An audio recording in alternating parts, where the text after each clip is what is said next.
People diagnosed with schizophrenia. What's the most insane hallucination you've ever had? My 12-year-old brother came into my bedroom late after we'd all gone to bed. He was scared and shook me awake, telling me we had to hurry up and hide because they were coming to unalive us. I asked him who was they, and he said the three people out front. At this moment I recognized that he was in the middle of a schizophrenic episode, so I reassured him no one was out front, all was safe, and told him to go back to sleep. He started crying and whispered to me, please let's go hide. They're going to unalive us and torture us all, I'm scared. I got up and asked him to show me these people. He took my hand and in a slouched crawl led me into the living room and pointed to the window. He whispered, out there. They're out there. Just look, but don't let them see you, because if they see you they will bust in and unalive us. I said okay, and to pacify him I slowly peeked out one of the curtains and saw nothing. So I looked away and said, Johnny, there's no one out there. See? And yanked the curtain back to show him that there was indeed nobody there. He let out this god-awful scream and grabbed me and tried to drag me back upstairs, all while crying loudly they saw us. Now they're going to unalive us. Hide. This wakes up the entire household and my mother comes running out asking what is going on, and my brother tells her that there are three people out front with big knives and they're going to break in and unalive us all. That we have to hide. My mother grabs him by the shoulders and says very calmly to him, there is no one outside. Look at me. You are safe. There is no one outside. My brother starts to cry again and says, but mommy, there is. Please believe me. They're going to unalive us. Please mommy, believe me. My mother motions to me to open the front door. My brother goes spastic and flaying his arms tries to pull us all away from the front door, screaming don't. They're going to unalive us. Mommy, they're going to unalive us. My heart is breaking for him because of the genuine fear he is feeling, and so I tell him it's okay.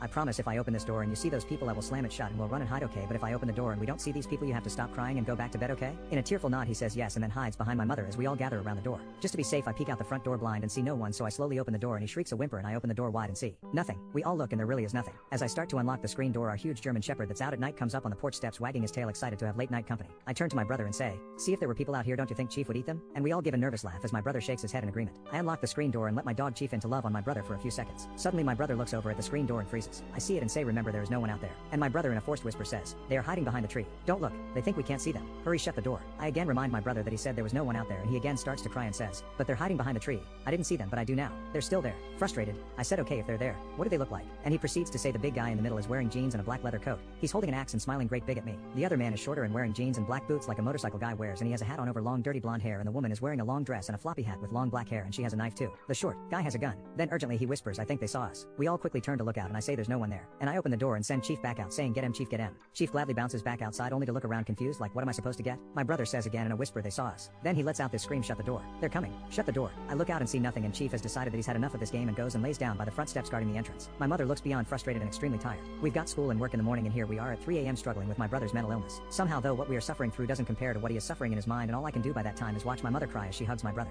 Long story short, I go outside and walk the path to our door by the tree and wave my hands at him, then re-enter saying, see, no one there. Now you promised. Stop crying and go to bed. He nods his head and says, can I sleep with you? I say yes. We relock everything and weary from lack of sleep all march back to bed. I sighed deeply wondering how I was going to have the energy to go to school and mom the energy to go to work, and I let my brother sleep with me. Just as I'm drifting off I hear a whisper in my ear, don't move. They're standing in the doorway. They're going to unalive us. And I open my eyes and see nothing. Here we go again, I thought.